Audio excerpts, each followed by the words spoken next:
Hello everyone, স্বাগতম মোৰ নতুন ভিডিঅ'লৈ। আমাৰ যি এনচিটি সিৰিজ চলি আছিল তাৰে ক্লাছ 8ত আমি সেকেন্ড চেপ্টাৰটো পঢ়ি আছিলোঁ। এইটো আমাৰ আধৰুৱা হৈ আছিল। Land, soil, water, natural vegetation and wildlife resources. আমি ৱাটাৰলৈকে পঢ়িছিলোঁ, বাকী নেচাৰেল ভেজিটেশ্যন আৰু ৱাইল্ড লাইফ ৰিচোৰ্চেছখিনি আমাৰ বাকী আছিলে। তো আজি আমি এইখিনি ষ্টাৰ্ট কৰোঁ। তো আমাৰ ইয়াতে মই কৈছোঁৱে চেপ্টাৰটো অকণমান দীঘলীয়া হয়।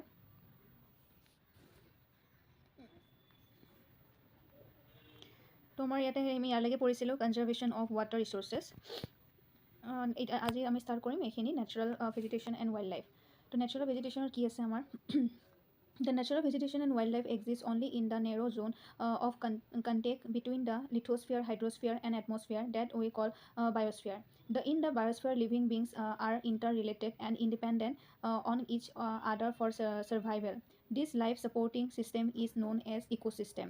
Vegetations and wildlife are valuable resources. Plants provide us with timber, give shelter to animals, produce oxygen we breathe, protect soil essential for growing crops, acts as shelter belts, help in shortage of underground water, give us fruit, nuts, latex, terpene, dye, oil, gum, medical plants, and also the paper that is so essential for your studies.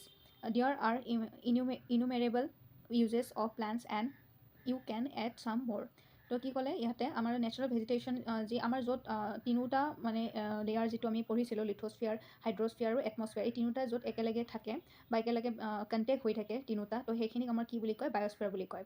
তো biosphere য'ত আমাৰ কি আছিলে য'ত আমাৰ life supporting system হয়, যিটো আমাৰ লাইফ ছাপৰ্টিং ছিষ্টেম এইটো যিটো কৈছে যে ইণ্টাৰডিপেণ্ডেণ্ট, এইটো সেইটোৰ লগত কি হৈ আছে ইণ্টাৰ ৰিলেটেড আৰু ইণ্টাৰডিপেণ্ডেণ্ট হৈ আছে এটা আনটোৰ সৈতে। তো এইটোৱে আমাৰ কি হৈছে দিছ লাইফ ছাপৰ্টিং ছিষ্টেমটোৱে হৈছে আমাৰ ইক'ছিষ্টেম।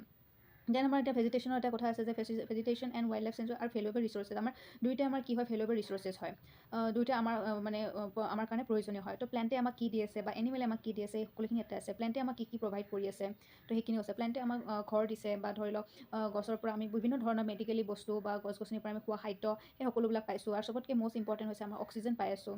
তাৰপিছত আমাৰ চইল প্ৰটেক্ট কৰি আছে। আমাৰ যি চইল যিটো আমাৰ হেৰি কি কয় লেণ্ডশ্লাইডৰ পৰা কি হয় মানে গছে আমাৰ সেইবোৰ ধৰি ৰাখিছে। তো এই সকলোবিলাক আছে এইখিনি বস্তু, এইখিনি কথাই লিখা আছে। তাৰপিছত আহিলে যে wildlife includes animals, birds, insect as well as, এইখিনি আমাৰ ভেজিটেশ্যনৰ কথা একেই হয় বাৰু। Wildlife includes animal, birds, insect as well as the aquatic life forms. They provide us milk, meat, hide, and wool. Insects like bees provide us honey, help in pollinations of flowers, and have an important role to play as decomposers in the ecosystem. তো আমাৰ এইটোৱে কৈছে যে প্লেণ্টৰ পৰা আমি কি পাওঁ সেইটোতো ক'লোঁ। তো ৱাইল্ড লাইফৰ পৰা আমি কি পাওঁ, তো ৱাইল্ড লাইফৰ পৰা আমি বিভিন্ন মই কৈছোঁৱে যে আমি যি খোৱা বস্তু কিছুমান পাওঁ, ধৰি লওক গাখীৰ, মাংস, আৰু তাৰ লগতে আমি কি হয় আমি নিজৰ কিছুমান দৈনিক ব্যৱহাৰৰ উপযোগী বস্তু কিছুমান পাওঁ, যেনে ঊল হওক মানে জীৱ জন্তুৰ কিছুমান অংগৰ পৰা বনোৱা মানে প্ৰডিউচ কৰা হয় তেনেকৈ। আৰু হানি আমাৰ ইনচেক্টৰ পৰা যেনেকৈ বিৰ পৰা আমি কি পাওঁ হানি পাওঁ।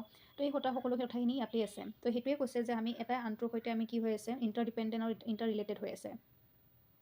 তাৰপিছত ইয়াৰ পিছত আহিলে 2 নম্বৰখিনি আমি লাষ্টত একেলগে চাই ল'ম, ডিছকাছ কৰি ল'ম। তো ইয়াৰ পিছত আহিলে ডিষ্ট্ৰিবিউশ্যন অফ নেচাৰেল ভেজিটেশ্যন। তো ক'ত কেনেকৈ কি নেচাৰেল ভেজিটেশ্যন ডিষ্ট্ৰিবিউট হৈছে সেইখিনি কথা ইয়াতে আছে। The growth of the vegetations depends primarily on temperature and moisturize. আমাৰ কি হয় যিকোনো মানে হেৰিয়ে নহওক কিয়, গছ গছনিৰ ক্ষেত্ৰত হওক বা ভেজিটেশ্যনৰ ক্ষেত্ৰত হওক, প্লেণ্টেশ্যনৰ ক্ষেত্ৰত হওক, আমাৰ টেম্পাৰেচাৰ আৰু মইশ্চাৰাইজাৰ হোৱা মানে ওপৰত ডিপেণ্ড কৰে। The major vegetations types of the world group as forest, grassland, scrubs and tundra. তো এইকেইটা ভাগত ভাগ কৰা হৈছে। In area of heavy rainfall, huge trees may thrive. The forests are thus associated with area having abundant water supply. As the amount of moisture decreases, the size of tree and their density reduces. Shortly stunted the trees and grasses grow in the regions of moderate rainfall, forming the grassland of the world. Thorny scrubs grow in dry areas of low rainfall. In such areas, plants have deep roots and leaves with thorny and waxy surface, reduce loss of moisture, short transpirations. Tundra vegetations of cold polar regions comprise of mosses and lichens. তো আমাৰ ইয়াতে কি ক'লে আমাৰ যিটো এৰিয়াত আমাৰ rainfall heavy rainfall হ'ব সেইটো এৰিয়াত আমাৰ কি হ'ব ভেজিটেশ্যন হওক বা ট্ৰিৰ ক্ষেত্ৰত হওক আমাৰ হেভি মানে গছ গছনি ভালদৰে দেখা পোৱা যাব। কাৰণ আমাৰ য'ত টেম্পাৰেচাৰ বেছি হ'ব তাত আমাৰ কি হয় হেভি ৰেইনফল হ'ব, আৰু তাত আমাৰ গছ গছনিবিলাকো বেছিকৈ দেখা পোৱা যাব। আৰু য'ত মানে মডাৰেট টেম্পাৰেচাৰ হ'ব তাত মডাৰেট ৰেইনফলো হ'ব, আৰু তাত আমাৰ কি দেখা পোৱা যাব গ্ৰাছলেণ্ড দেখা পোৱা যাব। তো এনেকৈ মনত ৰাখিলে হ'ল। যেতিয়া আপোনাৰ মানে কি আৰু মইশ্চাৰাইজ ডিক্ৰিজ যিমানে মইশ্চাৰাইজ ডিক্ৰিজ হৈ যাব বা ৰেইনফল ডিক্ৰিজ হৈ যাব সিমানে আমাৰ কি হয় ট্ৰিৰ চাইজবিলাক সৰু হৈ যাব আৰু ডেনচিটিটো আমাৰ ৰিডিউচ হৈ যাব মানে ঘনটো আমাৰ কি হৈ যাব কমি যাব মনত ৰাখিলে হ'ল এইখিনি বস্তু অসমীয়াত মনত ৰাখিলেও কথা নাই কাৰণ হিন্দীত কোনোবাই যদি ইংৰাজী বুজি নাপায় তো হিন্দীটো পঢ়ি কিনে বুজি ল'ব পাৰিব তো থ্ৰনি স্ক্ৰাবছ আমাৰ থ্ৰনি স্ক্ৰাবছ আৰু আমাৰ যি স্ক্ৰাব আছে সেইবোৰ গছ গছনি আমাৰ ক'ত দেখা পোৱা যায় ড্ৰাই এৰিয়াবিলাকত দেখা পোৱা যাব য'ত একেবাৰে ৰেইনফল কম হয় তো এইখিনি কথাই আছে টুন্দ্ৰা ভেজিটেশ্যন আমাৰ ক'ত ক'ল্ড প'লাৰ ৰিজনবিলাকত আমাৰ পোৱা যায় যিটো আছে মজেছ নাম আৰু লিকেন্স আছে তো এই দুটা মনত ৰাখিব নাম দুটা তাৰপিছত আমাৰ আহিলে আমাৰ যে conservations of national vegetations and wildlife তো কেনেকৈ কনজাৰ্ভ কৰিম আমি নেচাৰেল ভেজিটেশ্যনবোৰ আৰু ৱাইল্ড লাইফবোৰ তো ফৰেষ্ট আৰ আৱাৰ ৱেল্থ আমাৰ বহুত কি হয় মানে ৱাইল্ড লাইফৰবিলাকো কি হৈ আছে আমাৰ মানে হত্যা কৰি কেনে আমাৰ কি হৈছে তেওঁলোকৰ যিবিলাক মানে ভেলুৱেবল তেওঁলোকৰ বস্তু মানে জীৱ জন্তুৰ সেইবোৰ আমাৰ কি কৰে মানে লৈ কেনে প্ৰডাক্ট কৰি কিনে আমি মানুহে ব্যৱহাৰ কৰোঁ তো সেইবিলাকৰ কাৰণে আমাৰ কি হৈছে বহুত জীৱ জন্তু কি হৈছে মাৰি আছে মাৰ্ডাৰ কৰি আছে বা হান্ট কৰি আছে The forest of our wealth plants gives shelter to the animals and together they maintain the ecosystem. Changes of climate and human interference can causes the loss of natural habitats for the plants and animals. Many species have become vulnerable of or endangered and some are on the verge of extinctions. আমাৰ কি হৈছে এনডেঞ্জাৰ্ড আমাৰ যি আমাৰ সেই আছে যে red data book যে আছে আমাৰ তাতে আমাৰ কি আছে ডেঞ্জাৰ যিবিলাক কোনবিলাক স্পেচিছ এনডেঞ্জাৰ হয় কোনবিলাক এক্সটিংশ্যনছ হয় এইবোৰ আমাৰ ভাগ আছে কেইটামান Deforestation and soil erosions, constructional activities, forest fires, tsunami and landslide are some of the human and natural factors which accelerate the process of extinctions and these resources. One of the major concern is the poachings which result in a sharp decline in the number of particular species. The animals are exposed for collections and illegal trade of hides, skins, nails, teeth, horns, as well as feathers. মই এইখিনি কথা কৈছোৱে already. Some of these the animals are tiger, lion, elephants, deer, black buck, crocodile, rhinoceros, snow leopards, ostrich, and peacock. These can be conserved by increasing awareness. তো এইখিনি কথা মই এইখিনি ক'লোৱে আপোনাৰ যিখিনি এনিমেলৰ কি হয় মানে কিছুমান ভেলুৱেবল বস্তুবিলাকৰ কাৰণে আমাৰ কি হৈ আছে চোৰাং চিকাৰবিলাক কৰি কেনে তেওঁলোকৰ কি কৰি আছে মানে হত্যা কৰি আছে তো ইয়াতে এইখিনি কথাই আছে তাৰপিছত আমাৰ ইয়াতে এইখিনি কথা ক'লোঁ যিখিনি মানে এনডেঞ্জাৰ মানে বিলুপ্ত প্ৰায় হৈ গৈছে এক্সটিংশ্যন মানে একদম বিলুপ্তই হৈ গৈছে তো আমাৰ কি হয় আমাৰ নিজৰ মানুহৰ ব্যৱহাৰৰ ফলত বা ক্লাইমেট চেঞ্জৰ ফলতো আমাৰ কি হৈছে বহুতো বিভিন্ন ধৰণৰ প্ৰজাতিৰ উদ্ভিদেই হওক বা এনিমেলেই হওক মানে সেই হৈছে যেনেকৈ ধৰক ডাইন'ছৰ এতিয়া একেবাৰে বিলুপ্ত হৈ গৈছে তো তেনেকুৱা কিছুমান এনেকুৱা এক্সাম্পল আছে এতিয়া ধৰক ৰাইন'হৰ যিটো আমাৰ এশিঙীয়া গড় আমাৰ সেই শিঙৰ কাৰণে কি কৰে চোৰাং চিকাৰী মানে শিংটো কাটি লৈ যায় আৰু গড়টো হত্যা কৰে তো তেনেকুৱা আৰু কিছুমান এনেকুৱা বস্তুবিলাকৰ কাৰণে আমাৰ কিছুমান সেই হৈ আছে তো এইবোৰ আমি কনজাৰ্ভ কৰিব লাগিব সংৰক্ষণ কৰিব লাগিব আৰু সংৰক্ষণ কৰাৰ কাৰণে আমাৰ ইয়াতে কি মানে চৰকাৰী ব্যৱস্থা লৈছে সেইখিনি কথা দিছে যে national park wild life century biosphere reserve এইবোৰ আমাৰ কি কৰিছে বনাইছে natural vegetation and wild life এইবোৰ কি কৰিছে প্ৰটেক্ট যাতে কৰিব পাৰে সংৰক্ষণ কৰিব পাৰে তো তাৰ কাৰণে চৰকাৰে এইবোৰ ব্যৱস্থা মানে এইবোৰ নিৰ্মাণ কৰিছে তাৰপিছত conservation of creeks lakes and wetlands is necessary safe to precious resource from depletions তো এইবিলাকৰ কাৰণে আমাৰ ডিপ্লেশ্যন এইবোৰ ৰিচোৰ্চৰ ডিপ্লেশ্যনৰ কাৰণে আমাৰ ডিপ্লেশ্যন ৰক্ষা কৰিবৰ কাৰণে আমাৰ কি কৰিছে এইবোৰ কনজাৰ্ভ কৰাৰ কাৰণে প্ৰিচিয়াছ ৰিচোৰ্চেছবিলাক আমাৰ মানে নিৰ্মাণ কৰিছে তাৰপিছত এইবোৰ আমাৰ কি এইবোৰ ৱেটলেণ্ড আমি এইবিলাক ছেভ কৰিবৰ কাৰণে আমি নিজেও সজাগ হ'ব লাগিব মানুহবোৰ তাৰপিছত আহিলে there is a balance in the environment if the relative number of species is not distributed. Human activities in several parts of the world have distributed the natural habitats of many species due to indiscriminate killing several birds and animals have either become extinct or are on the verge of extinctions. So awareness program like কিছুমান এনেকুৱা awareness program আমি মানে কৰিব লাগিব আমি নিজেও কৰিব লাগিব বা গভৰ্ণমেণ্টৰ ফালৰ পৰা এনেকুৱা দিব লাগিব social forestry বনা মহোৎসৱ should be encourage এইবিলাকে কি কৰিব এনকাৰেজ কৰিব যাতে এটা কমিউনিটি বা এটা ৰিজনেলত যাতে মানে এটা ৰিজনেল আৰু বা কমিউনিটিত এইবিলাক এনকাৰেজ কৰিবৰ কাৰণে কৰিব লাগিব স্কুল লেভেল চিলড্ৰেনবিলাকক কি কৰিব লাগিব যাতে গছপুলি এটা ৰুলে তেওঁলোকে তাৰ অকল ৰুলেই নহ'ব তাৰ প্ৰতি যত্ন বা সযতন ল'ব লাগিব ডেইলি তো সেই বস্তুটো তেওঁলোকক শিকাব লাগিব বাৰ্ড চেঞ্চুৰী হওক বা এনিমেল চেঞ্চুৰী হওক এই সকলোবিলাক তেওঁলোকক দেখাব লাগিব আৰু তেওঁলোকৰ তাৰে মানে সেই মানে জীৱ জন্তুৰ মানে প্ৰতি মৰম ভাৱ বা তেওঁলোকৰ মানে তেওঁলোকৰ কিমান গুৰুত্বপূৰ্ণ সেইবিলাক তেওঁলোকক শিকাব লাগিব, ক'ব লাগিব, সেইবোৰ ভিজিটো কৰাব লাগিব, তেতিয়াহে তেওঁলোক মানে বস্তু বেছি সজাগ হৈ উঠিব। The many countries have passed the law against the trade as well as killing of birds and animals. In India, killing lions, tigers, deers, great India bustards and peacocks is illegal.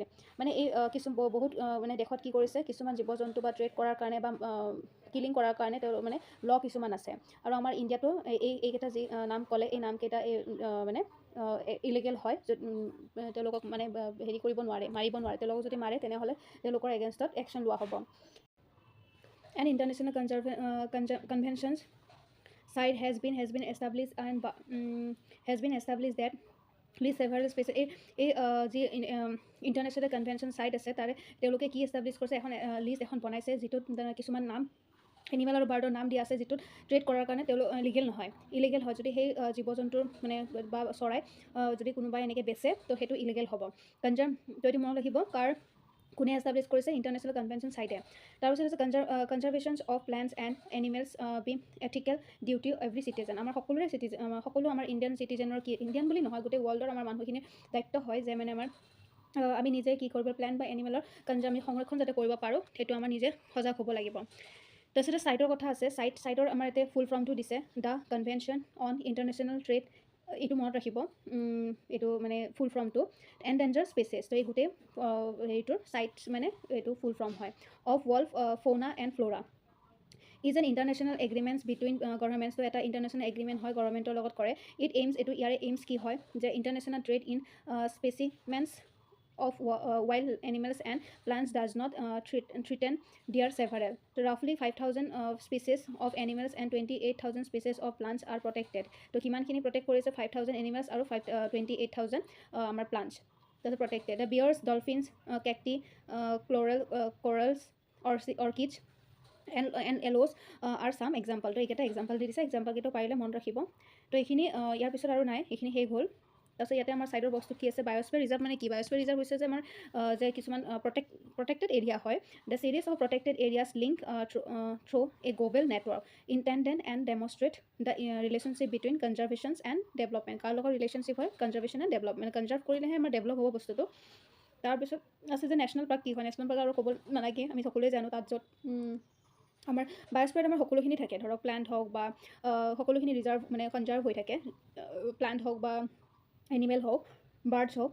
তাৰপিছত national পাৰ্কত কি আছে, a natural area designed to protect the ecological integrity of one or more ecosystem for the present and the future generation. তো present আৰু future জেনেৰেশ্যনৰ কাৰণে আমাৰ protect কৰাৰ কাৰণে আমাৰ নেশ্যনেল পাৰ্ক, আমাৰ নেশ্যনেল পাৰ্কত বিভিন্ন ধৰণৰ প্ৰজাতিৰ আমাৰ এনিমেলছবিলাক থাকে, এনিমেলছ হওক বা বাৰ্ডছ হওক। তো এইখিনি আছিলে এই পাৰ্টটোত। আৰু যদি ইয়াতে কিবা যদি বুজিব লগা আছিলে তো ক'ব নিশ্চয়। আৰু মোৰ হিচাপততো ইমান টান নহয় বাৰু, চেপ্টাৰটো ইজি হয়। যে আমাৰ যিয়ে হওক, লেণ্ড হওক বা ৱাটাৰ হওক, আমাৰ প্ৰতিটো বস্তুৰে আমাৰ কি হৈ আছে যে মানে যদি আমি কিবা বস্তুটো তাৰ বিষয়ে যিখিনি পঢ়োঁ তাৰ ওপৰত আমি কেনেকৈ কনজাৰ্ভ কৰিম সেইখিনি কথা ইয়াতে আছে। ৱাইল্ড লাইফৰ ক্ষেত্ৰতে হওক বা প্লান্টেশ্যনৰ ক্ষেত্ৰতে হওক, ভেজিটেশ্যনৰ ক্ষেত্ৰতে হওক। তো এইখিনি আছে কিছুমান সৰু সৰু পইণ্ট, কিছুমান যিবিলাক ধৰক ষ্টেটিক যিকেইটাই, সেইখিনি মনত ৰাখিলে হ'ল। বাকী বুজাখিনি কিন্তু নিজৰ আণ্ডাৰষ্টেণ্ডিঙৰ ওপৰতে ডিপেণ্ড কৰিব। তো এইখিনি আজি এই পাৰ্টটো সমাপ্ত কৰিলোঁ। নেক্সট আমাৰ চেপ্টাৰ আছে, থাৰ্ড চেপ্টাৰটো এগ্ৰিকালচাৰ আছে চাগে। তো মই থাৰ্ড চেপ্টাৰটো দি দিম, জল্দি শেষ কৰিবলৈ চেষ্টা কৰিম। এইকেইদিন মোৰ অকণমান কিছুমান বিশেষ কামৰ কাৰণে অলপ দিব পৰা হোৱা নাই ভিডিঅ', তো আপোনালোকে বেয়া নাপাব, মই নিশ্চয় দিম। তাৰপিছত আমি হিষ্ট্ৰী ষ্টাৰ্ট কৰি দিম আৰু। তো আজি এইখিনিতে সমাপ্ত কৰিলোঁ, ধন্যবাদ।